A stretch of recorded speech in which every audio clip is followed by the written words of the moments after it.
संजीव जी, चुनाव संपन्न हो चुके हैं जी।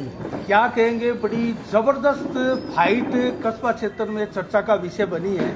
आप कितने आशावादी हैं अपनी जीत के प्रति, क्या कहेंगे? देखिए, आपने पूरे भादरा विधानसभा क्षेत्र का भ्रमण किया होगा, शहर में भी खूब घूमे हो। अब आपका सवाल जो है, आपने पूछा कि इतना चुनाव में इतनी बड़ी टक्कर आपको कोई नज़र आई? आपको पूरे विधानसभा क्षेत्र में कोई ज़बरदस्त फाइट नज़र आई? आप ऐसा नहीं है। देखिए, पूरे भादरा विधानसभा क्षेत्र के चुनावी दौरे के बाद भी और जब पोलिंग चल रहा था, चुनाव चल रहा था, तो पूरे विधानसभा क्षेत्र में बड़े उत्साह के साथ और बड़ी मजबूती के साथ लोगों ने भारतीय जनता पार्टी को वोट डाले। तो अब आप प्रतिस्पर्धा की बात करते हो, कहीं नज़र नहीं आती। निश्चित रूप से भारतीय जनता पार्टी रिकॉर्ड वोटों से जीतने जा रही है इस चुनाव को, और मेरे ख्याल से बीकानेर संभाग की सबसे बड़ी जीत विधानसभा क्षेत्र भादरा में भारतीय जनता पार्टी को मिलने वाली है। संजीव जी, हमने देखा जब चुनावी कैंपेन चल रही थी तो आप जिस उम्र के पड़ाव पर है, 10-10 गांव, 12-12 गांव एक दिन में आप निकाल रहे थे और सभी गांव में संबोधन भी हो रहा था।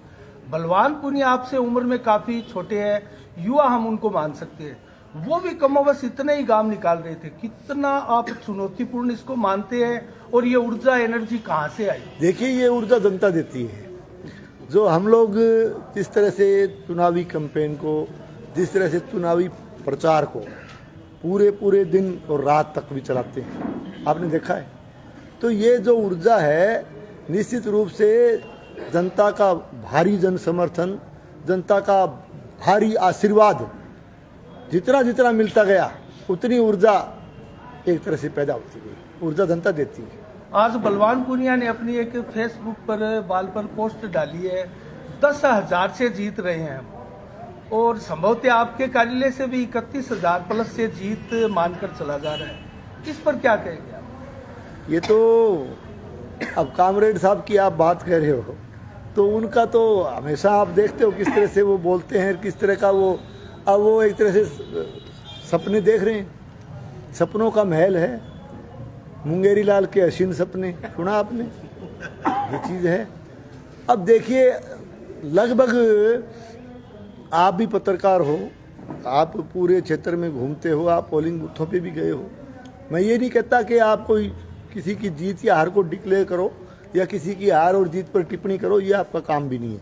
लेकिन आपने पूरे विधानसभा क्षेत्र में चुनाव जिस दिन हो रहा था, पोलिंग बूथ पे भी आप गए हो, देखा आपने किस तरह का उत्साह लोगों में था और किस तरह से लोग भारतीय जनता पार्टी के समर्थन में, लोगों का मूड आपने देखा होगा। खूब लोगों ने वोट डाले, तो निश्चित रूप से भारतीय जनता पार्टी रिकॉर्ड वोटों से जीत रही है। श्रीमान जी, 56 पंचायतों के 117 गांव में आप कितनी पंचायतों में लीड और कितनी पंचायतों में टक्कर मानते हैं? आप मुझे पहले तो ये बताइए कि आप कौन सी पंचायत ऐसी मान रहे हो जहां हम लूज कर रहे हैं? कौन सी पंचायत आप ऐसी मान रहे हो जहां हम पिछड़ रहे हैं? सवाल ये ज़्यादा अच्छा रहेगा, क्योंकि आप संख्या कोई एक आध बता पाओगे तो हम उसका जवाब दे देंगे। 56 में तो क्लियर कट आप देख रहे हो, क्योंकि कि हर देखिए, मैं ये कह रहा हूँ, इस बार आपको ये एक नया रिकॉर्ड देखने को मिलेगा कि 56 की 56 ग्राम पंचायतों में भारतीय जनता पार्टी, क्योंकि विरोधी खेमा ये कह रहा है कि भाजपा कार्यालय से जो अनुमान लगाया जा रहा है वो उनका फिसड्डी साबित होगा। हम 56 पंचायतों में से 40 पंचायतों में लीड कर रहे हैं। अच्छा, हमारे कार्यालय का तो फिसड्डी होगा? वो भगवान है क्या? या वो सुनिए मेरी बात, ज़्यादा पढ़े लिखे हैं क्या हमारे से? ज़्यादा इंटेलिजेंट हैं क्या वो? देखिए, ऐसा है, ये कल का छोकरा, मैंने 30 साल मेरी राजनीतिक मेरा जीवन है, और ये हमें चैलेंज करेगा, हमारे दिमाग को चैलेंज करेगा ये। और हम लोग वो लोग हैं जो 1952 से चुनाव लड़ रहे हैं भाई। ये कल का छोकरा हमारे दिमाग को चैलेंज करेगा, ये इसकी गलतफहमी है। और गलतफहमी तो हमारे से तो निकलती नहीं, ऐसे लोगों की गलतफहमी जनता निकालती है और वो 3 तारीख को निकाल देगी। निकाल तो चुकी है। जनता ने भी एक तरह से जीत तय कर दी है आपकी, तो आप अनुमानतः कितनी बड़ी जीत मानते हैं? मैं देखिए, मैं संख्या पर नहीं जाना चाहता। मैंने आपको कह दिया कि एक तरह से बीकानेर संभाग की सबसे बड़ी जीत भारतीय जनता पार्टी की भादरा में होने जा रही है। मैं संख्या पे नहीं जाना। संजीव जी, जिस प्रकार से कैंपेन चली, आप कौन सा वो मुद्दा प्रमुख मानते हैं जो फैक्टर बनकर बलवान पूनिया के ऊपर हावी हुआ? वैसे तो अनेक मुद्दे और फैक्टर बनकर यहाँ विधानसभा में हमने देखे, और हमने भी एक टॉप 10 मुद्दों की एक सूची बनाई। मुद्दों की सूची बनाने की आवश्यकता नहीं है। लोगों ने भादरा में पहली बार जो स्थिति भादरा में बनी है, पहली बार यहाँ रंजिश की राजनीति, गुंडागर्दी की राजनीति और एक तरह से रड़क निकालने की विचारधारा जिनसे नहीं मिलती हो उनसे दुश्मनी निकालने की राजनीति, लोगों को तंग और परेशान करने की राजनीति पहली बार भादरा में हुई है। और लोगों ने, मुद्दों को छोड़िए, मुद्दे बहुत होते हैं, मैं मुद्दों पर नहीं जाना चाहता, मुद्दे गिनाने लगेंगे तो काफ़ी समय लग जाएगा। आप एक चीज़ देखिए कि लोगों ने इस बार भादरा को लाल आतंक से मुक्त करने का मन बना लिया था, और एक तरह से लाल आतंक का खात्मा करने के लिए खूब मतदान भारतीय जनता पार्टी के पक्ष में लोगों ने किया। बूथ नंबर 111 से लेके 116 तक लगभग कभी भाजपा के पोलिंग एजेंट नहीं हुआ करते थे, और अब की बार वहाँ पोलिंग एजेंट भी हुए और भारी उत्साह भी भाजपा के प्रति देखा। तो मुस्लिम समुदाय जिस वार्ड में आते हैं, तो इसके बारे में क्या अब की बार ऐसा क्या जादू चला? देखिए, आप जिन बूथों की बात कर रहे हैं वहाँ बड़ा भारी उत्साह लोगों में था, खूब अच्छा मतदान लोगों ने किया, खूब बढ़ चढ़ के भाग लिया और खूब भारतीय जनता पार्टी को वोट डाले हैं। अब इसमें सवाल ये है कि संजीव बेनीवाल 36 बिरादरी का कार्यकर्ता है, और मैं 1998 से लेकर के आज तक मैंने चुनाव लड़े हैं, 36 बिरादरी ने मेरा साथ दिया। ये अलग है, हार और जीत तो चलती रहती है, चुनाव मैंने छठा लड़ा है, लेकिन सवाल ये है कि मैंने जिस सिद्धांत के आधार पर मैं राजनीति इस इलाके में कर रहा हूँ कि भाईचारे को बना के रखना, 36 बिरादरी के लिए काम करना, और मेरे लिए मैं हमेशा कहता हूँ, क्योंकि हमारे इस इलाके में हिंदू, मुसलमान, सिख, ईसाई हम सब भाई भाई की तरह से रहते हैं, और भाईचारे की बुनियाद एक तरह से यहाँ भादरा के अंदर देश की आज़ादी से पहले भी, देश की आज़ादी के बाद भी एक तरह से भाईचारे की बुनियाद हमारे बुजुर्ग लिख गए हैं। और ये आज निश्चित तौर से जिस बूथों की आप बात करें, खूब लोगों ने, खूब उनका आशीर्वाद मुझे मिला है, सबका आशीर्वाद मिला है, 36 बिरादरी का आशीर्वाद मिला है, और सबने बड़े प्रेम और प्यार से मुझे वोट दिया। वागड़ बेल्ट में आप बहुत मजबूत बन के उभरे हैं, और इसके पीछे आप कौन सा फैक्टर मानते हो, कौन सा फैक्टर? देखिए, मैं कहना चाहता हूँ, आप मुझे कमजोर कहाँ मान रहे हैं? पहले तो ये आप जवाब दीजिए, कहाँ कमजोर लगता हूँ मैं आपको? नहीं, गांधी प्रकरण जो हुआ था, और जो विधायक ये कहता था कि मैं दूध का दूध और पानी का पानी है, और उसके बाद में, उस प्रकरण के तुरंत बाद में मुस्लिम समुदाय ने आपका एक स्वागत भी कार्यक्रम किया था अलब सिंह के मोर्चे की ओर से। उसके बाद में कुछ मुस्लिम समुदाय का झुकाव, क्या दूध का दूध पानी का पानी करेगा? उसको तो अभी तक तो जितनी उसकी उम्र हुई है, मेरे को लगता है उम्र के इस पड़ाव में भी दूध का टेस्ट क्या होता है, पानी का क्या होता है, वही नहीं पता उसको खुद को यही नहीं पता दूध क्या होता है, पानी क्या होता है। क्या दूध का दूध, पानी का पानी क्या करेगा वो? किया भी नहीं। क्या करेगा बताइए? उसका भी कोई कुछ नहीं अजी साहब, उसने कुछ नहीं किया। एक तरह से चंदाराम जी ने किया क्या है, क्या किया बताइए? चंदा तब भी मांग रहा है वो कि धंधा है उनका, कि जीतूंगा, जीतने के बाद में माला पहनी जाएगी, माला के बाद में लोगों को पैसा दूंगा। तो वो तो मेरी बात सुनिए, आपने हमेशा कटोरा उनके हाथ में देखा होगा ना, देखा है ना? बिल्कुल। तो ये तो इनका काम है। इन लोगों ने लोगों को गुमराह करने का काम किया है, लोगों को भ्रमित करने का काम किया है, और हमेशा लोगों को लड़ाने का काम किया है। और एक तरह से केवल और केवल इनका एक ध्येय बन चुका है, इनका धंधा बन चुका है कि लोगों को लड़ाया जाए। और इस इलाके में इनके एक तरह से अशोक गहलोत साहब का आशीर्वाद मिलने के बाद खूब इन्होंने जम के यहाँ इस इलाके के अंदर जो है ना भाईचारे को तोड़ने का काम किया है, खूब लोगों को लड़ाया है, खूब थाने तहसील की राजनीति की है, और खूब यहाँ तस्कर पाले हैं, खूब तस्करों को संरक्षण दिया है, खूब गुंडागर्दी करने वालों को संरक्षण दिया है। इनका तो छोड़िए, ये तो क्या है कि ये तो इनका इनका धंधा है ये। सर, आप जब प्रतिपक्ष में थे तो सिंचाई, पानी और बीमे के मामले में आपने धरना प्रदर्शन खूब किया और आप अब विधायक बनते हो, तो क्या उन 3 मुद्दों को मैं आपको बताता हूँ। देखो, मैं आपको बताता हूँ, सिंचाई पानी का जहाँ तक सवाल है, ये तो पूरे इनके शासनकाल में सिंचाई पानी का सवाल है कि तो ये आपके अमर सिंह सिंचाई सिस्टम और हमारे यहाँ सिद्धमुख सिंचाई सिस्टम और नौर फीडर के भी कुछ गांव हमारे हैं, तो ये सिंचाई प्रणाली हमारे यहाँ लगती है। तो ये बात तो साफ हो चुकी है ना। किसी किसान से आप जाकर के किसी क्षेत्र में पूछ लीजिए, किसी गांव में पूछ लीजिए कि लगातार यहाँ न केवल सिंचाई पानी के लिए मतलब यहाँ का किसान त्राई करता रहा, बल्कि पीने के पानी के भी लाले पड़ गए। सिंचाई के सर्दी के मौसम में भी लोगों को खारा पानी पीने के लिए मजबूर होना पड़ा है और इनका कोई कंट्रोल नहीं है। इनको असल में इनको कोई मैं ये भी कहता हूँ, इनको यही नॉलेज नहीं है रेगुलेशन कैसे बनता है, इनको यही पता नहीं है पानी मिलता कैसे है। हरियाणा से पानी लेने का प्रयास नहीं कर पाई ये सकारात्मक रूप से, तो ये पानी की स्थिति रही। और फसल बीमा के नाम पर इन्होंने लोगों को गुमराह करके वोट लिया, केवल वोट की राजनीति की और फसल बीमा की हालत ये कर दी कि 2018 से पहले, ये आंकड़े बोलते हैं, ये मैं मेरी तरफ से नहीं कह रहा, 2018 से पहले जब हम लोग हमारी भारतीय जनता पार्टी की सरकार थी तो प्रधानमंत्री फसल बीमा योजना, और चूंकि ये योजना हमारे देश के यशस्वी प्रधानमंत्री आदरणीय नरेंद्र मोदी जी ने किसान के हित में ये बहुत बड़ी योजना इस देश के किसान को बना करके दी है, उसका बड़ा फायदा पूरे भारतवर्ष के किसान को मिलता है। लेकिन 2018 से पहले की बात मैं इसलिए करता हूँ क्योंकि 2018 से पहले हम लोग सरकार में थे, भारतीय जनता पार्टी की सरकार थी, तो उस टाइम एक फसल खराबे के नाम पर बड़ा बीमा क्लेम भादरा विधानसभा क्षेत्र के किसान को मिलता आया है और खूब क्लेम मिला है लोगों को। बल्कि यहाँ तक है कई गांव में तो 15-15 लाख का बीमा क्लेम आए। और जब से इन लोगों को कांग्रेस की सरकार आई और इन लोगों ने कांग्रेस की सरकार से जब से हाथ मिलाया, उसके बाद देखिए बीमे को, मैं जिस बीमे की बात कर रहा हूँ, जिस बीमा क्लेम को 13-15 लाख तक मिलता था, उसको इन्होंने 1300 पर ला करके छोड़ दिया, बल्कि 500-600 रुपये पर भी ला करके छोड़ दिया। ये चीज़ें देखिए किसान को, अब किसान के भी समझ में आ गई। ऐसा क्यों हुआ?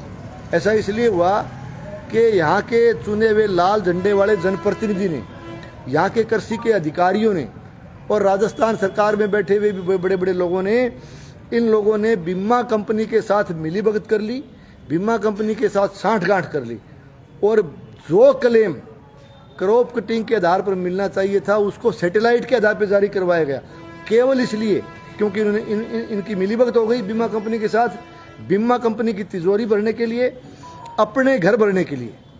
मेरा स्पष्ट आरोप है ये, अपने घर भरने के लिए इन लोगों ने भादरा विधानसभा क्षेत्र के किसान का गला काटने का काम किया है। आप चुनावी ये मुद्दे हैं, ये मुद्दे क्या हैं? ये तो जनता के, ये तो आप कहीं जाकर के पूछ लीजिए। सिंचाई के मामले में ये फैल रहे, ये प्रधानमंत्री फसल बीमा योजना के नाम पर ये फैल रहे, इसलिए रहे कि इन्होंने करवाया है उसको फैल।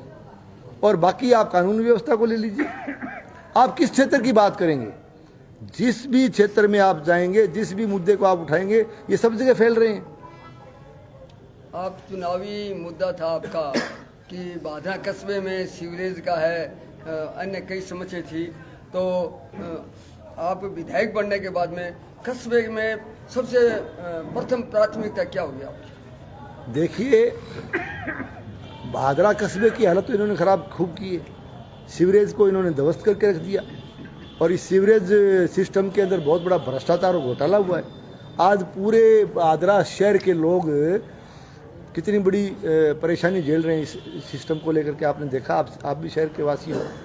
और अकेला सीवरेज से सड़कें टूटना, बिल्डिंगें डैमेज होना, दुकानें डैमेज होना, एक तरह से पूरा गंदगी पूरे शहर में फैलना, ये चीज़ें, इसके साथ साथ तो आपने ये भी देखा होगा ना कि कई वार्डों में तो लोगों को पेयजल के नाम पर वाटर सप्लाई का जो आता है सिस्टम, उसमें गंदा पानी मिक्स, हाँ गंदा पानी मिक्स, सीवरेज का गंदा पानी और वो मिला हुआ पानी वो पीने के लिए मजबूर होना पड़ा। और सर्दी के मौसम में भी खारा पानी पीने के लिए भी मजबूर होना पड़ा। और शहर के अंदर तो वैसे भी नगर पालिका का भी भट्ठा इन लोगों ने बैठाया है ना। नगर पालिका में न तो चेयरपर्सन कभी मिला सीट पे, न कभी अधिशासी अधिकारी मिला, और वहाँ दलाल बैठा दिए इन लोगों ने।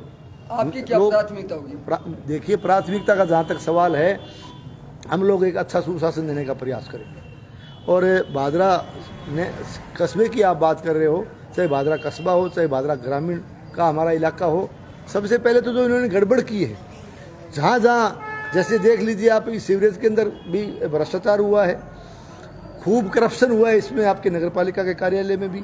और देखिए ये आप सड़कों के मामले में आपने देखा होगा कि किस तरह से घटिया सामग्री लगा करके सड़कें एक हफ्ते के अंदर सड़क बन रही है, नई सड़कें बना रहे हैं, काली नागिन का नाम दे रहे हैं, और 7वें दिन वो सड़कें उखड़ रही है। तो ये क्या है? ये इसके अंदर भी बड़ा भारी भ्रष्टाचार और घोटाला हुआ है, क्योंकि इन लोगों ने सड़कें हमने भी बनाई थी पिछले शासनकाल के दौरान, हमने कभी क्वालिटी के साथ समझौता नहीं करने दिया किसी को। आज भी वो सड़कें देख लीजिए आप। तो मेरा कहने का मतलब ये है कि जहाँ जहाँ इन लोगों ने गड़बड़ की है, करवाई है, इनके चेले चपाटों ने की है, हर चीज़ की बारीकी से जांच होगी। संजीव जी, जिस प्रकार से 22 तारीख को सभा हुई, दोनों ही सुपरहिट सभाएं थी, और पहले चलन था ज्ञान सिंह जी हो या लालचंद जी हो या फिर आप, वो आरोप लगते थे कि हरियाणा से बहुत ज्यादा लोग आते हैं रैलियों में, और इस बार तो बलवान पुनिया ने 4 कदम आगे मीडिया का मैनेजमेंट भी भादरा में हरियाणा से किया था। इन प्रकरण पर क्या कहेंगे आप? एक सवाल और उठता है, क्या हरियाणा के लोग वोट डालने आए थे? पोलिंग बूथ पे आए, मतदान किया? मतदान किसने किया? क्षेत्र के लोगों ने। क्षेत्र के लोगों ने 2,75,000 कितने वोट? 2 लाख नहीं, 2 डले कितने हैं? 226 डले हरियाणा वाले आए डालने, और दूसरे दिल्ली तक के आ रहे थे, और साउथ तक के लोग आ रहे थे। मैनेजमेंट कर रखा था, वोट डालने तो नहीं आए ना, वोट भादरा वालों ने डाले। और ये चीज़ देखिए, भादरा इतना जागरूक विधानसभा क्षेत्र है, आप तो पत्रकार हो, आप तो डेमोक्रेसी का चौथा स्तंभ हो, लेकिन भादरा का मतदाता इतना जागरूक है कि वो, आप तो हरियाणा की बात करते हो, भादरा का मतदाता, भादरा का नागरिक जब रैली होती है ना, तो अगर राजगढ़ तारानगर का बंदा भी आ जाए ना, उसको भी पहचान लेते हैं, क्योंकि वो पगड़ी किस तरह की बांध के आया है, धोती किस तरह की पहन रखी है, वेशभूषा क्या है, भाषा क्या बोल रहा है, उसका हेयर स्टाइल कैसा है, उसकी बॉडी लैंग्वेज कैसी है, ये सारी बातें देख के यहाँ तो भाई पार्क ही बैठे हैं ना। अब आपने भीड़ की, आपने हमारी रैली देखी, हमारी रैली के अंदर देखा आपने, हमारी रैली के अंदर टोटल लोग सारे भादरा विधानसभा क्षेत्र के थे। संजीव जी, हमारी रैली में तो मात्र कोई ड्राइवर भी नहीं आए होंगे बाहर के, गाड़ी चलाने वाले ड्राइवर भी अगर आते हैं ना रैली में, सैकड़ों गाड़ी आती है तो 500-700 तो अगर ड्राइवर हरियाणा के तो उनकी संख्या, लेकिन हमारे यहाँ तो ड्राइवर भी लोकल थे। हमारी रैली आपने देखी कितनी सुव्यवस्थित रैली थी, और ये हरियाणा से, वार से, तारानगर, नौर, आपने देखा होगा मंगेश चौधरी के पोस्टर लगे हुए, कितनी गाड़ियाँ देखी आपने राजगढ़ से, सरदार शहर से, इवन आपके जो है सीकर तक के लोग, और हरियाणा पूरा का पूरा बॉर्डर एरिया लाके भर दिया। तो ये चीज़ क्या है, आप रैली का आकलन करोगे तो कंपेरेटिवली रैली जो रही, हमारी रैली प्योर भादरा की रैली थी, भादरा की जनता की रैली थी, और इन्होंने रैली की है वो सारे बाहर से लाके किए। अगर तो फिर ये तो मेरा एक ही कहना है ना कि देखिए, भीड़ तो आप इकट्ठी, चाहे आप हजारों की संख्या क्यों, लाखों में कर दो, आप कर सकते हो बाहर से लाके, तो लेकिन भादरा की जनता नहीं थी। भादरा की जनता जो आई वो भारतीय जनता पार्टी की रैली में आई, अपना पूरा आशीर्वाद दे करके गई है, और ये चीज़ मतदान भी भैया उन्होंने किया है, और उन्होंने जब मतदान किया है तभी मैं कह रहा हूँ कि भारतीय जनता पार्टी बीकानेर संभाग की सबसे बड़ी जीत भारतीय जनता पार्टी की भादरा में। अगर आप विधायक बने तो वर्षों से चली आ रही जो 14 बारानी गांव की जो समस्या है उसको हल कर पाएंगे? देखिए, मैं 2 बार मुझे पहले भी भादरा विधानसभा क्षेत्र के लोगों ने चुन के भेजा है, और मैंने हर बार, मैं जब 1998 में जब MLA बना तो उस समय आपको याद होगा, जन साहब आप बहुत पुराने पत्रकार हैं, सिद्धमुख वितरिका, सिद्धमुख सिंचाई परियोजना की 2 डिस्ट्रीब्यूटरी, सिद्धमुख वितरिका और रतनपुरा वितरिका, ये बहुत पुरानी लंबी थी। मेरे बनने से पहले 2-3 प्लान आ गए थे, 2-3 कार्यकाल निकल गए थे कि लगातार लोग धरने, गाड़ियां, बसें भर के जयपुर जाना, लंबा आंदोलन चला। मैंने वादा किया था 98 में, और मैंने उसको पूरा किया। सिद्धमुख वितरिका और रतनपुरा वितरिका को न केवल हमने मंजूरी दिलाई, उसको बना के उसको कंप्लीट करके हमने काम 12 महीने के अंदर 1.5 साल के अंदर हमने पूरा करवा दिया। मेरा कहने का मतलब ये है कि हम लोग, हमारी कथनी और करनी में अंतर नहीं है। हम जब भी हम आए हैं, एक 2 4 जितने करा पाए हैं, हमने उन मुद्दों को हल करवाया है। पिछले कार्यकाल में हम आए, कॉलेज, राजकीय महाविद्यालय, कितनी पुरानी मांग थी, आप समझ सकते हो इस बात को, उसको हमने पूरा किया। 98 वाले टर्म की बात मैं दोबारा दोहराना चाहूँगा। एसडीएम हेडक्वार्टर यहाँ आपको एसडीएम कार्यालय के लिए इंदौर जाना पड़ता था 45 किलोमीटर, हमने यहाँ खुलवाया, बना कि नहीं बना। तो ये चीज़ दूसरी मैं और कहना चाहता हूँ, एक लंबी मांग उस ज़माने के अंदर कि भाई बार बार हम जाते थे गांव में, ये नहरें हमारी अमर सिंह सिंचाई सिस्टम केवल उस तक सीमित थी, उससे आगे जो माइनरें थी आपकी, चाहे एनटीआर हो, डीटीएन हो, सरदारपुरा माइनर हो, मुनसरी माइनर, भादरा, मैराना माइनर, थानी, जो भी माइनरें थी सारी कच्ची हुआ करती थी। न केवल सिल्ट निकालनी पड़ती थी, न केवल सफाई करनी पड़ती थी, बल्कि नहरें टूट जाती थी, कई बार डैमेज, मतलब साल में 2-3 बार टूट जाती थी नहरें, पानी नहीं मिलता था किसान को। लोगों ने मुद्दा उठाया कि साहब ये होना चाहिए, और हर कार्यकाल में वो मुद्दा उठता है। लेकिन हमने 98 में वादा किया, RWSRP प्रोजेक्ट सारी नहरों को हमने पक्का करवाया। और पिछले कार्यकाल में, जैसे कॉलेज की मैं बात कर रहा हूँ, जैसे रेलवे अंडरब्रिज के धरनों पर मैं गया था, धरने चलते थे, सारे रेलवे अंडरब्रिज हमने बनवाई। ओवरब्रिज का धरना बाडी मोड पे चलता था, हमने ओवरब्रिज बनवाया। कहने का मतलब मेरा ये है कि संजीव जब भी आता है तो कोई न कोई नया काम करके जाता है। संजीव जी, मेरा अंतिम प्रश्न है, भादरा विधानसभा में हनुमानगढ़ जिले में दूसरे नंबर पे है मतदान में, और राजस्थान में 9वें नंबर पे, ये भारी मतदान का क्या कारण है? भारी मतदान का कारण ये है कि लोग इनके लाल झंडे वालों के, कांग्रेस के मिले जुले कुशासन से तंग आ चुके हैं, और एक तरह से यहाँ से लाल आतंक को विदा करने के लिए लोगों ने अपनी पूरी ताकत झोंक दी। विदा करेंगे जी, भादरा में एक ओवरब्रिज की और आवश्यकता है, क्या आप जनता से वादा करते हैं कि एक ओवरब्रिज आप अपने कार्यकाल में देंगे? आप शायद भूल रहे हैं, गोगामेडी के अंदर जब हमारी यात्रा शुरू हुई थी, हाँ, हमारी जब यात्रा शुरू हुई थी गोगामेडी से, तब मैंने अवगत करवाया था आदरणीय गडकरी साहब को, क्योंकि आप समझ सकते हो कि रेलवे अंडरब्रिज ये C65 बनने के बाद, और पहले से ही जो एक तो थाने के पास बना हुआ वो भी अंडरब्रिज है, और आपका ये जो बाईपास पे क्या होटल अपना ये मोती पैलेस के पास जो बना हुआ है ये भी अंडरब्रिज है। तो बड़े अपने ट्रोले या जैसे तूड़ी वगैरह लेके पराली के इधर गौशाला में जाने वाले दूसरे हमारी साइड में जो साउथ में निकलते हैं हमारे, वो नहीं निकल पाते। तो ये चीज़ हमारे पहले से हमारे ध्यान में थी ये समस्या। तो आदरणीय गडकरी जी पधारे थे, तब हमने उनसे मांग की, तुरंत उन्होंने, आप उस समय थे रैली के अंदर, तो वहाँ उन्होंने तुरंत घोषणा की, 1 नहीं 2 दे के जाएंगे रेलवे अंडरब्रिज, ओवरब्रिज की उन्होंने घोषणा की नौर भादरा के लिए। तो इसके लिए तो हम लगातार प्रयत्नशील हैं, और चूंकि आदरणीय नितिन गडकरी साहब ने घोषणा की है तो डेफिनेटली ओवरब्रिज की सौगात। 14 सिंचाई से वंचित गांव के लिए 100 करोड़ का बजट जो उसमें आया था बजट सत्र में, वो क्या रियल में है या फिर वो छलावा था?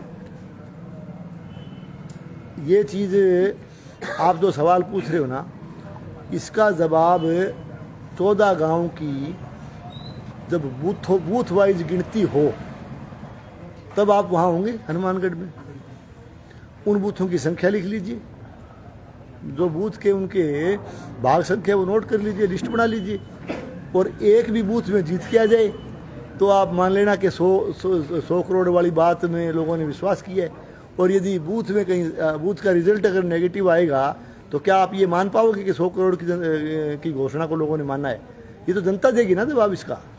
हम बार बार एक ही मुद्दे को लेकर के बार बार उसकी मुखालफत करें, तो इससे अच्छा तो ये है ना कि परिणाम देख लेना आप। पर ये तो साफ बात है भाई, आप कोई भी निर्माण कार्य होता है, मैं ये नहीं कहता 100 करोड़ की अगर घोषणा तीसरे बजट में हुई है ये विधानसभा के अंदर, हमारे माननीय मुख्यमंत्री जी चूंकि वो वित्त मंत्री भी थे, उन्होंने घोषणा की है, सरकार की घोषणा है ना, तो 100 करोड़ की अच्छी बात है। हमने भी उस समय वेलकम किया था कि अच्छी बात है आप सिंचाई की सुविधा दे रहे हो, लेकिन हमने भी स्वागत किया उस बात का। लेकिन वो बात धरी की धरी रहेगी ना। 2 साल तो निकल गए, उसके बाद 2 साल में आपने कहीं 100 करोड़ का कोई एक ईंट की कहीं देखी क्या लगी हुई? तो 2-2 साल तक आप धरातल पे नहीं उतर पाओ, ये होता है क्या कभी? नहीं, एक भाई मुख्यमंत्री का सुनिए वर्चुअल सुनिए उद्घाटन नहीं, करना। सुनिए आप, वर्चुअल की बात छोड़िए आप। मैं ये कहता हूँ 100 करोड़ की घोषणा यदि होती है तो 2 साल तक वो धरातल पे नहीं दिखे, ये कभी होता है क्या भाई? बिल्कुल नहीं होता है कभी? तो नहीं होता। तो अब मैं कह सकता हूँ जनता समझ सकती है इस बात को। देखिए, कोई भी आप किसी भी, यहाँ बहुत से लोग बैठे हैं, हमारे इंजीनियर्स भी आपसे मिलते रहते हैं, यहाँ के बहुत बुद्धिजीवी लोगों से आप मिलते होंगे। कोई भी चाहे किसी भी महकमे का, किसी भी डिपार्टमेंट का कोई भी विकास का कार्य, जो कंस्ट्रक्शन वर्क जो होता है, उसके लिए पहले उसकी प्रशासनिक स्वीकृति जारी होती है, उसकी तकनीकी स्वीकृति जारी होती है, और उसके बाद वित्तीय स्वीकृति जारी होती है। वित्तीय स्वीकृति जारी होने के बाद में उसके टेंडर लगते हैं, निविदाएं आमंत्रित की जाती है, और फिर टेंडर खुलने के बाद में उसके वर्क ऑर्डर जारी होते हैं। वर्क ऑर्डर जारी होने के बाद शिलान्यास किया जाता है मेरे भाई, बाद में किया जाता है ना। अब इन लोगों ने तो आप बताइए, आप लाके दे दीजिए मुझे रिकॉर्ड, वित्तीय स्वीकृति का, प्रशासनिक स्वीकृति का, तकनीकी स्वीकृति का, टेंडर का, वर्क ऑर्डर की कोई कॉपी आप मुझे दे दीजिए, मैं मान लूंगा, जनता भी मान लेगी।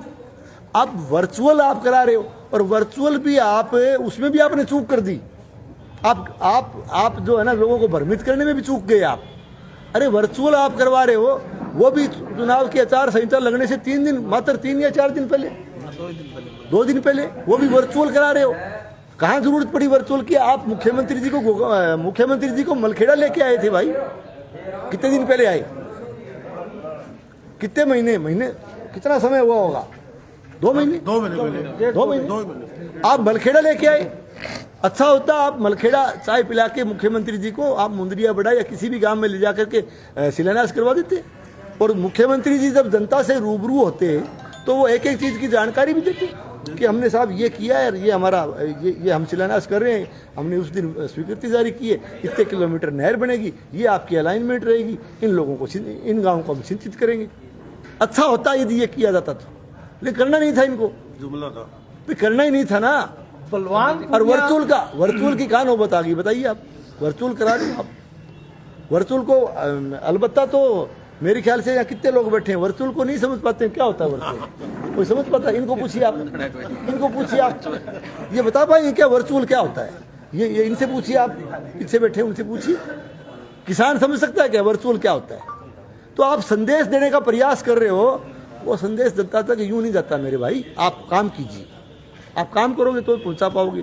तो मेरा कहने का मतलब ये है, मेरा मानना ये था, हम भी खुश हुए, मुख्यमंत्री जी ने घोषणा की, हम भी खुश हुए, अच्छी बात है भाई, 14 गांव में पानी मिलेगा, लेकिन अभी तक उस चीज को धरातल पर नहीं उतार पाना, ये कहीं न कहीं लोगों में संदेह पैदा करता है। संजीव जी, बलवान पूनिया दर्जनों बार अपने संबोधनों में एक बात कहते थे कि अब मैं 20 वर्ष विधायक बनूंगा, लगातार 1 योजना हो गई, 3 योजना और बाकी है, और मेरे से कोई तेज दौड़ने वाला होगा, आगे निकलने वाला होगा, विकास पुरुष होगा, वही मेरे से ये विधायक की कुर्सी छीन सकता है। तो या तो वो लड़खड़ा रहे हैं या आप तेज दौड़े हैं, क्या है दोनों में? पीटी उषा है क्या वो? क्या है यार ये बातें? अब आप अगर जनता जिसको चाहे, जनता अगर चाहे तो जीवन पर्यंत बढ़ाए, मना कौन कर सकता है भाई? जनता अगर चाहे तो किसी व्यक्ति को जीवन पर्यंत बढ़ाए, जनता को कौन मना कर सकता है? कौन हाथ पकड़ेगा जनता का? जनता का फैसला होता है, और जनता का फैसला अभी 3 तारीख को आ जाएगा, उसी में देख लेना आप। हमारे इन्हीं चुनावों के अंदर नहरी पानी और पेयजल पानी के अलावा किल्लाबंदी और चकबंदी की भी बातें विरोधी निर्दलीय प्रत्याशी बजरंग दियोसी, राजेंद्र दियोसी बड़ी मजबूती से करता है। उन्होंने ये कहा कि हमारे अलावा कोई नहीं करवा सकता, आप चुन करके आते हैं, तो क्या आप इसको प्रमुखता से करवा पाएंगे? देखिए, करवाया किसी ने नहीं, हमने इस किल्लाबंदी, चकबंदी, किल्लाबंदी, मुरबाबंदी का जिक्र और बाराबंदी का जिक्र 2013 में हम बने, उससे पहले भी चलता है। ये तो किसी ने किया क्या? लेकिन हमने किया, हमने चकबंदी, किल्लाबंदी, मुरबाबंदी के काम को मेलिया गांव में हमने शिलान्यास किया, उस काम का शुभारंभ किया, और 85% के करीब हमने काम पूरा कर दिया था, ताकि बाराबंदी की पर्ची लोगों के हाथ में जाए। उसके बाद आचार संहिता लग गई। इन लोगों ने जब ये राज में आए कांग्रेस की सरकार आई, फिर इनका अलायंस हो गया। इन लोगों ने जानबूझ करके, क्योंकि ये उस काम को पूरा नहीं करना चाहते थे, इनको जनता की परेशानियों की कोई परवाह इन्होंने नहीं की, उस पूरे बस्ते को इन्होंने ठंडे बस्ते में डाल दिया, महज इसलिए कि ये काम तो भाई बीजेपी का किया हुआ है, सरे बीजेपी को मिल जाएगा, ये इस बात के लिए डाल दिया। और ये तो काम जो हम छोड़ के गए थे वो काम केवल 3 महीने में पूरा होने वाला था, अभी तो 5 साल निकल गए। ये अच्छा होता कि 2-3 महीने में उस काम को कंप्लीट करके 12 बंदी लागू कर देते, लेकिन उसको फाइल को डाल के ठंडे बस्ते में, और इन्होंने कहा कि हम सिंचाई के तंत्र को सुधारेंगे। क्या सुधार किया? नौर में थाना खोला कि हम सिंचाई का थाना खोल करके और लोगों को जो है ना बिल्कुल इसमें दबाव बना करके हम इस सिंचाई के सिस्टम को सुधार देंगे। देखिए, जनता के अंदर आपको काम करना पड़ेगा भाई, काम करके, चूंकि यहाँ पानी की जो समस्या आई हुई है, पानी के जो झगड़े हो रहे हैं वो महज इसलिए हो रहे हैं कि आपने काम नहीं किया धरातल पे। अच्छा होता कि आप उस काम को पूरा करते और किसान को सिंचाई की पर्ची हाथ में देते, तो अपने आप किसान अपने अपने हिस्से का पानी ले लेते। नहीं किया इन्होंने।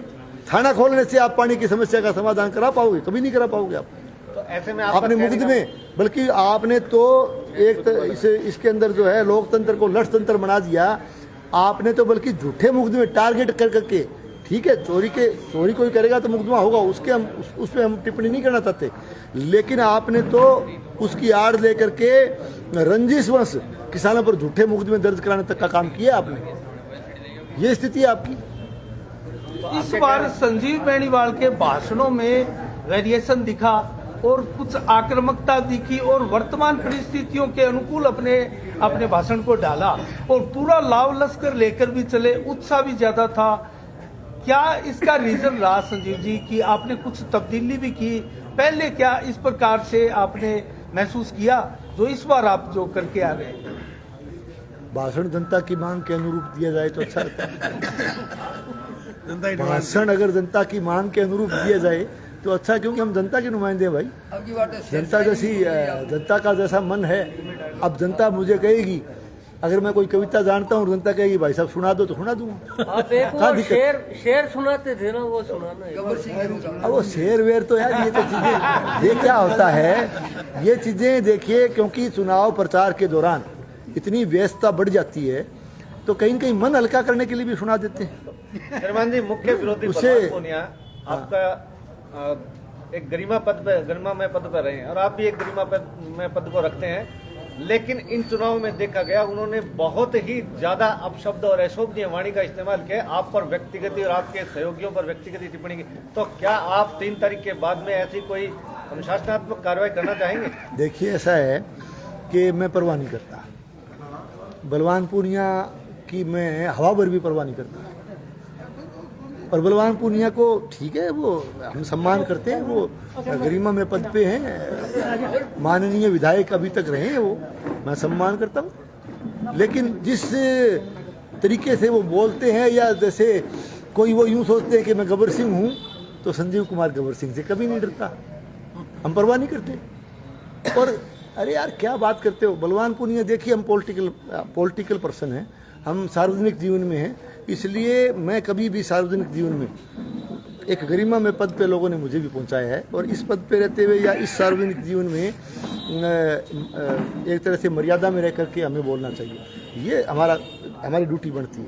ये, लेकिन मर्यादा विहीन हो चुका है वो, तो उसने सारी मर्यादाएं लांग दी भाई। उन्होंने मर्यादाहीन होकर, और अगर वो चुनौतीपूर्ण तरीके से मेरे सामने आए, मैं देखिए, मैं फिर कहना चाहता हूँ, मैं गरिमा में ही रहूंगा और मर्यादा का कभी उल्लंघन नहीं मैंने किया, नहीं करूंगा। लेकिन उसको अगर कोई गलतफहमी है ना, तो वो चुनौती देकर के मुझे किसी भी क्षेत्र में आ जाए तो वो पूरा नहीं आ पाएगा। संजीव जी, इतनी औकात कहाँ है यार उसकी, इतनी कहाँ हिम्मत है उसकी? संविधान वो संजीव को चैलेंज ही नहीं कर सकता, डोल ही नहीं उसका। संजीव जी, संविधान ने हमें एक बहुत बड़ा अधिकार दिया है, अभिव्यक्ति की आजादी, तो उसके ऊपर आप किस तरह से देखिए, उस पर विचार क्या करना है, आपने देखा नहीं क्या भाई? पत्रकार, आप पत्रकारिता से जुड़े हो, आप डेमोक्रेसी के चौथे स्तंभ हो, प्रजातंत्र के चौथे पहिए हो, आप पे भी मतलब एक पत्रकार बंधु पर भी उसमें जाकर के बजाज नगर थाने में मुकदमा दर्ज करवाना, तो ये चीज नहीं हुई क्या? आपने नहीं झेला, आपके किसी मित्र ने नहीं झेला क्या मुकदमा? सुनिए आप, क्या है ये? ऐसा होता है कभी? भाई आप प्रेस पे हमला कर रहे हो, आप आम आदमी पे हमला कर रहे हो, जबानी हमला, और आप अमर्यादित भाषा बोल रहे हो, आप जैसे जचे वैसे बोल रहे हो। भगवान हो क्या आप? क्यों नहीं चुनौती देंगे लोग? अरे संजीव तो फिर भी मर्यादा में रहने वाला व्यक्ति है, लेकिन ये पूरा भादरा विधानसभा क्षेत्र, भैया बड़ा बड़ा में डेरूं बात जाए तो कौन सुनेगा भाई? कौन सुनेगा? क्या उसके दिमाग में ये है क्या कि तेरे जैसा सिर फिरा कोई और नहीं है भादरा में? अरे तेरे से तो बड़े बड़े बैठे हैं भाई। इसलिए मैं उसको सलाह देता हूं कि अभी भी धैर्य रख, ठंडा करके खा। अभी भी कहता हूं, अच्छा रहेगा, तेरे स्वास्थ्य के लिए भी अच्छा रहेगा, तेरे भविष्य के लिए भी अच्छा रहेगा, क्योंकि मेरा पड़ोसी है भाई, मैं तो उसका शुभचिंतक हूं। मैं कोई उसका, देखिए, राजनीतिक विरोधी हो सकता हूं, मैं राजनीतिक विरोधी हो सकता हूं, लेकिन वो हमारे बिल्कुल पड़ोसी है मेरा, तो सामाजिक तौर पर मैं सलाह देता रहूंगा, अच्छी सलाह दूंगा अगर रहेगा तो, और देनी भी चाहिए। तो ये चीज़ है, उसको अभी भी समझ लेना चाहिए। और मैं तो अभी भी कहता हूं कि भगवान उसको सद्बुद्धि दी, अभी भी कहता। अभी हमारे दर्शक कह रहे हैं संजीव जी के चेहरे के ऊपर जीत के भाव जो है वो स्पष्ट दिखाई दे रहे हैं। कब आपको महसूस हुआ कि अपन जीत रहे हैं? संजीव के चेहरे पे तो मैंने 5 चुनाव लड़े, 6ठा लड़ रहा हूँ, हमेशा जीत के भाव रहते हैं। कभी भी परवाह नहीं की संजीव ने। संजीव तो हार के भी आया है बहुत बार, कभी परवाह नहीं करता। आपने देखा कभी? मैं तो मर्दा मर्दी चुनाव लड़ते हैं और लड़ते रहते हैं। और आपको ये भी पता है, मैं जन भावना, मैं केवल जनता की सेवा भावना से राजनीति में आया हूँ। मैंने इसको इनकी तरह से राजनीति को व्यापार नहीं बनाया, मैंने कभी बिजनेस नहीं बनाया, मैंने कभी। मैं खेतीबाड़ी करने वाला हूँ, किसान हूँ, सिर्फ मैं राजनीति करता हूँ जनता की सेवा के लिए। और मैंने ईमानदारी से 98 से लेकर के आज तक मैंने ईमानदारी से जनता की सेवा की है। दूसरा मेरा शौक भी है, लेकिन ऐसा नहीं है कि मैंने कभी इसको व्यापार या बिजनेस बनाया होगा। इन लोगों का धंधा दूसरा है। संजीव जी, ईमानदारी से बात करेंगे, ईमानदारी से जवाब दीजिएगा। आपने पूरी चुनावी कैंपेन बड़ी मुस्तैदी के साथ और ताकत के साथ लड़ी है। बीच में कभी आपने महसूस किया कि अब रणनीति चेंज करनी पड़ेगी? नहीं महसूस। देखिए, मैं जब से चुनावी कैंपेन शुरू हुआ, जब से चुनाव का प्रचार शुरू हुआ, एक पल भी ऐसा नहीं आया कि कहीं जनता मेरे साथ खड़ी नजर नहीं आई। लगातार भादरा क्षेत्र की जनता मेरे साथ खड़ी थी, तो प्रचार का सिस्टम बदलने की आवश्यकता कहाँ थी? ये रिदम बना हुआ है। हाँ, रिदम बना हुआ था। जनता पहले दिन से मेरे साथ थी, और अभी तक चुनाव जब हुआ है, तो आप देख रहे हो चुनाव का पूरा। ये चुनाव संजीव ने नहीं लड़ा, ये भादरा क्षेत्र की जनता ने लड़ा भाई। संजीव तो उम्मीदवार था। चलो, अगर अग्रिम बधाई हम भी आपको देते हैं, जैसी चर्चा है, आप भी क्या संदेश देंगे जनता? देखिए, संदेश का जहाँ तक सवाल है, मैं सबसे पहले तो भादरा विधानसभा क्षेत्र के समस्त मतदाताओं का, क्षेत्र की जनता का, सबका आभार प्रकट करता हूं कि सब ने मिलकर के एक तरह से यहाँ शांतिपूर्ण चुनाव हमारे संपन्न हुए, और बिल्कुल लोकतांत्रिक ढंग से चुनाव लड़ा गया, और जनता ने खूब अच्छा मतदान में भाग लिया। और सबसे पहला देखिए, ये बाकी बातें चलती रहती है, चुनाव की सफलता जीत हार से जुड़ी हुई नहीं होती। हार जीत तो जनता ने जिसको चाहा वो जीत जाएगा, ये तो साफ सी बात है ना। लेकिन सबसे बड़ी क्षेत्र की जीत, क्षेत्र के अंदर, इलाके के अंदर, हमारी भादरा विधानसभा क्षेत्र में शांतिपूर्ण चुनाव हो गया, हमारा भाईचारा बना रहा, और शांतिपूर्ण चुनाव होना, शांतिपूर्ण मतदान संपन्न होना, ये अपने आप में पूरे क्षेत्र की जीत मानता हूं मैं। इसलिए मैं क्षेत्र के मतदाताओं को और सभी इलाकावासियों को इस सफलतापूर्वक चुनाव संपन्न करवाने के लिए बहुत बहुत बधाई देता हूं। बहुत बहुत आप धन्यवाद। पर एक कमेंट लोगों के आते हैं कि आपने 98 में आपने लहर में जीत हासिल की, 13 में आपने लहर में जीत हासिल की, और 13 में मैं जनता को भी बता दूं, आपको याद दिला दूं, 82.84% मतदान हुआ था। और इस बार फिर 2023 में 82.47% बम्पर मतदान हुआ है। तो इस बार जनता भी ये कह रही है कि ये लहर ऊपर की नहीं, संजीव बेनीवाल की लहर है। बादरा में लहर में भी लोग आ रहे हैं, नाम नहीं लेना चाहता, नाम नहीं लूंगा मैं। इतिहास उठा के देखिए, लहर में भी आ रहे हैं लोग। सवाल लहर का नहीं होता भाई, सवाल ये होता है कि जनता का आपको समर्थन मिले, जनता का आपको आशीर्वाद मिले, तब जाके चुनाव जीता जाता है। चुनाव जनता लड़ती है, ये वहम है आदमी की। देखिए, ये मैं कहना चाहता हूँ कि केवल कैंडिडेट को बहम रहता है कि मैं चुनाव लड़ रहा हूँ या मैं कोई ताकतवर हूँ। कैंडिडेट की कोई ताकत नहीं होती। कैंडिडेट तो कैंडिडेट है, सिर्फ जनता की ताकत काम करती है, जनता का आदेश काम करता है, जनादेश काम करता है। चुनाव हमेशा जनता ही लड़ती है, चुनाव जनता लड़ती है। श्रीमान जी, आपको अग्रिम शुभकामनाएं देता हुआ अंतिम सवाल कर रहा हूँ।